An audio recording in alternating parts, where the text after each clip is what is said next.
Le roi Charles fait face à des appels pour soutenir les changements constitutionnels autour desquels les membres de la famille royale peuvent entrer dans le rôle du monarque en cas de régence. Le roi Charles III a été appelé à examiner les mesures prises par le Parlement pour modifier la loi de 1937 sur la régence, car les dispositions actuelles pourraient signifier que les membres non actifs de la famille royale peuvent intervenir pour couvrir le monarque. À la Chambre des Lords, un débat constitutionnel a eu lieu sur la question de savoir si le gouvernement devait agir pour réformer la loi afin d'empêcher le prince Andrew, le duc de York ou le prince Harry, le duc de Sussex de prendre le pouvoir en tant que régent. Le vicomte Stansgate a déclaré aux membres de la Chambre des Lords, « La Chambre sait que la loi sur la régence est toujours très pertinente, c'est la seule raison pour laquelle il a été possible d'ouvrir la session actuelle de ce Parlement. » En effet, lorsque vous regardez la dernière année du règne de feu Sa Majesté, il y avait des éléments de régence à ce sujet. Il a demandé, le ministre ne pense-t-il pas qu'il est temps d'approcher le roi pour discuter de l'amendement potentiel de cette loi, et en particulier de l'article 6, qui définit actuellement les régents par rapport à leur succession à la couronne? Sinon, le gouvernement est-il heureux de continuer avec une situation où les conseils des pouvoirs de l'E-TAT et de la régence peuvent être exercés par le duc de York ou le duc de Sussex, dont l'une a quitté la vie publique et l'autre a quitté le pays? N'est-il pas temps que le gouvernement s'adresse au roi pour voir si une modification sensée peut être apportée à cette loi?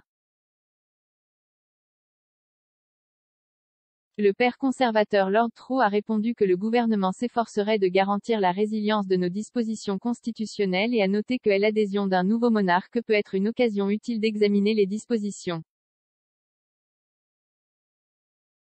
Il répondit, « Mes seigneurs, je remercie le noble vicomte pour la question, mais il comprendra bien sûr que je ne discuterai d'aucune conversation privée avec Sa Majesté ou avec la Maison royale. »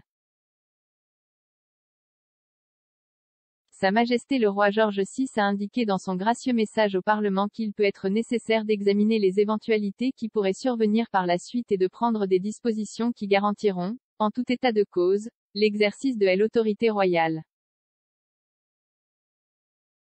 Dans cet esprit, le gouvernement examinera toujours les dispositions nécessaires pour assurer la résilience de nos dispositions constitutionnelles, et dans le passé, nous avons vu que le point d'adhésion s'est avéré une occasion utile d'examiner les dispositions en place. Le père démocrate libéral de Lord Addington s'est alors levé pour faire pression sur le gouvernement pour savoir si la personne nommée pour assumer les pouvoirs de régence, si nécessaire, devrait déjà être active dans l'exercice de ses fonctions royales.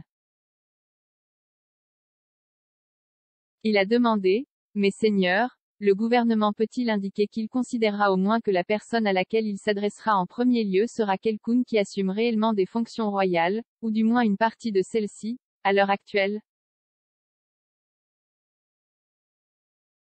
Mes seigneurs, encore une fois, je ne commenterai pas des circonstances spécifiques, a répondu le Lord Privy Seal. Jay définit la position en réponse au noble vicomte et, évidemment, toute considération devrait également avoir lieu en étroite consultation avec la Maison royale. Mardi, le roi Charles a accepté la démission de Liz Truss après seulement 49 jours de mandat. Le Premier ministre à venir, Rishi Sunak, a été invité à former un gouvernement par le roi lors de leur rencontre au palais de Buckingham mardi après le départ de Madame Truss en tant que Premier ministre le plus court de l'histoire. Monsieur Sunak, 42 ans, est le premier Premier ministre hindou du Royaume-Uni, le premier d'origine asiatique et le plus jeune depuis plus de 200 ans. Le roi et Monsieur Sunak ont été photographiés se serrant la main lors de leur rencontre au palais de Buckingham. Charles III est devenu monarque à la mort de sa mère, la reine, le 8 septembre.